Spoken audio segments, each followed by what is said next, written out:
পবিত্র আশুরা উপলক্ষে একদিন বন্ধ থাকার পর আজ থেকে শুরু হয়েছে ব্রাহ্মণবাড়িয়ার আখাউড়া স্থলবন্দরের আমদানি রপ্তানি কার্যক্রম। রোববার আশুরার সরকারি ছুটির কারণে এই স্থলবন্দরে বাংলাদেশ ভারতের মধ্যে সকল প্রকার পণ্য পরিবহন, খালাস, আমদানি ও রপ্তানি কার্যক্রম বন্ধ ছিল। তবে ইমিগ্রেশন চেকপোস্ট দিয়ে পাসপোর্ট ভিসাধারী যাত্রী পারাপার স্বাভাবিক ছিল।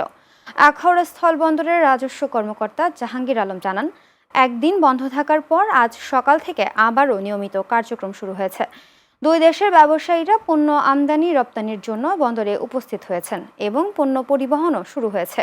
আখাউড়া ইমিগ্রেশন পুলিশের ভারপ্রাপ্ত কর্মকর্তা মোহাম্মদ আব্দুস সাত্তার জানান, আজ পূর্ব নির্ধারিত সময়সূচি অনুযায়ী সকাল ৯টা থেকে সন্ধ্যা ৬:৩০ পর্যন্ত যাত্রীরা নির্বিঘ্নে যাতায়াত করতে পারছেন।